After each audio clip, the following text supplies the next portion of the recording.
گفتگو ادبی ہو رہی ہے، ایک کتاب کی رہنمائی میں آپ گئے تھے، تو یہ تو بڑا ذاتی قصہ ہے۔ دیکھیے ذاتی قصہ نہیں ہے، یہ جو قصہ ہے یہ قدرتی ہے۔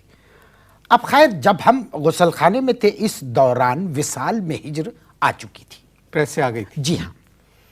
جب آپ غسل خانے سے واپس آئے اس وقت کیا ہو رہا تھا؟ یعنی جو پہلے صاحب تھے وہ تقریر مسلسل میں تھے، وہ تقریر کر رہے تھے، کہنے لگے ثنا ارشاد کی شاعری میں میر کی مصیبت، غالب کی محبت اور اقبال کی وسعت ہے۔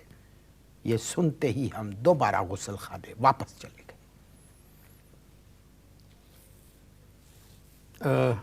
انہوں نے کہا یہ کہ ثنا کی شاعری میں جی میں وہی تو آپ سے عرض کر رہا ہوں، میر کی مصیبت، میر کی مصیبت، غالب کی محبت اور اقبال کی وسعت ہے۔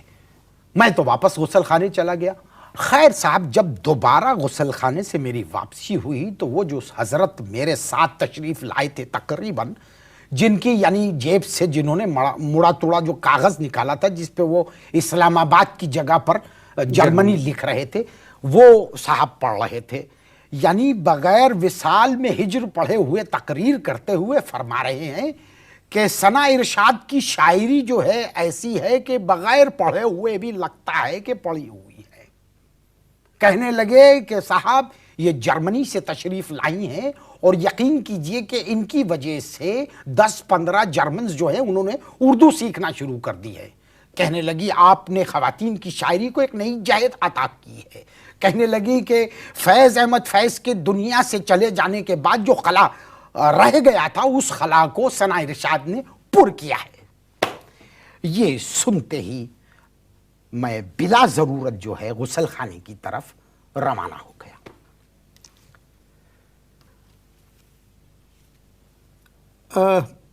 کیا کہوں آپ سے، میں وقفے سے پہلے آپ 3 دفعہ غسل خانے جا چکے ہیں۔ یعنی اگر آپ ان ٹوٹل اگر آپ دیکھیں گویا کہ 11 مرتبہ کے قریب جا چکا ہوں۔ آپ 11 مرتبہ اس پورے فنکشن میں؟ جی ہاں گویا اس کے دوران۔ مگر محترم ابھی تک کسی نے ثنا ارشاد کی شاعری نہیں سنائی۔ کیا خوب کہا آپ نے، گویا ایک صاحب اسٹیج پر ان کے بعد تقریر کرنے کے لیے آئے۔ اب صورتحال یہ پیدا ہو گئی کہ وہاں پر جیسے ہی وہ اسٹیج پر آئے انہوں نے آ کے کہا کہ ابھی میرے ایک محترم دوست نے یہ فرمایا کہ ثنا ارشاد کی شاعری میں جو ہے میر کی مصیبت، غالب کی محبت اور اقبال کی وسعت پائی جاتی ہے۔ میں ان کی خدمت میں مؤدبانہ عرض کرنا چاہتا ہوں کہ یعنی اس کی تصدیق کے لیے ان تمام شاعروں کا یہاں موجود ہونا بہت ضروری ہے، کیونکہ ثنا ارشاد کی جو شاعری ہے وہ نثری ہے۔ ارے صاحب غضب خدا کا، یہ سنتے ہی جن صاحب نے تقریر میں یہ کہا تھا کہ ثنا ارشاد کی شاعری میں یعنی میر کی مصیبت، غالب کی محبت اور اقبال کی وسعت پائی جاتی ہے، غصے سے کھڑے ہوئے گویا انہوں نے کرسی وہاں صاحب صدر کے سامنے زور سے پٹکی اور کہنے لگے یعنی کہ اس ملک میں کسی کی تعریف کرنا جو ہے وہ جرم کے مترادف ہے۔ کہنے لگے بھائی کسی کی تعریف کرنے کے لیے ضروری نہیں ہے کہ کتاب اس کی پڑھی جائے۔ آپ کی باری نہیں آئی؟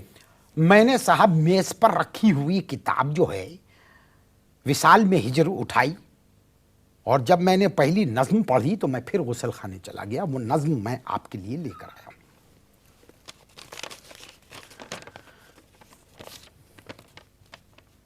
ثنا ارشاد عرض کرتی ہیں میں نے شادی نہیں کی، میں نے شادی نہیں کی مگر میرا بیٹا ہے۔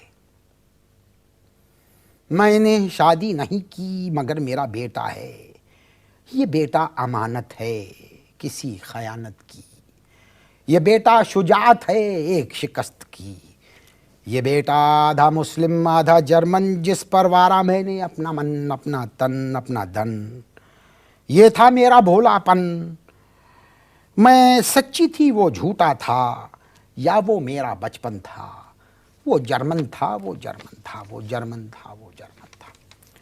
صاحب یہ پڑھنے کے بعد تو میں نے اسٹیج پر گویا کچھ کہنے سے معذرت کر لی۔ اس کے بعد صاحب صدر کو ثنا ارشاد کو تاج پہنانا تھا، تاج پوشی تھی، تاج گویا چھوٹا بن گیا کچھ۔ صاحب صدر نے بڑی کوشش کی کہ کسی طرح سے اس تاج کو ثنا ارشاد کو پہنا دے۔ اب صاحب تاج چھوٹا تھا، یعنی کسی نہ کسی طرح کوشش کر کے انہوں نے اسے بٹھا تو دیا، لیکن خاتون شاعرہ کے گویا ظاہر چھوٹے سائز کا بنا ہوا تھا تو تکلیف شروع ہوئی، تو صاحب صدر نے کہا اتار دیجئے۔ یوں کھینچ کے جب اتارا تو ان کی وگ بھی گویا اس تاج کے ساتھ میں آ کے میز پر پڑ رہی، اور اندر سے وہی جرمن کے روایتی چھوٹے چھوٹے بال نظر آ رہے تھے ثنا ارشاد کے۔ وہ وقت اگر میرے پاس اور ہوتا تو آپ میں گفتگو آپ کو سے جاری رکھتے۔ گفتگو کو جاری رکھتا۔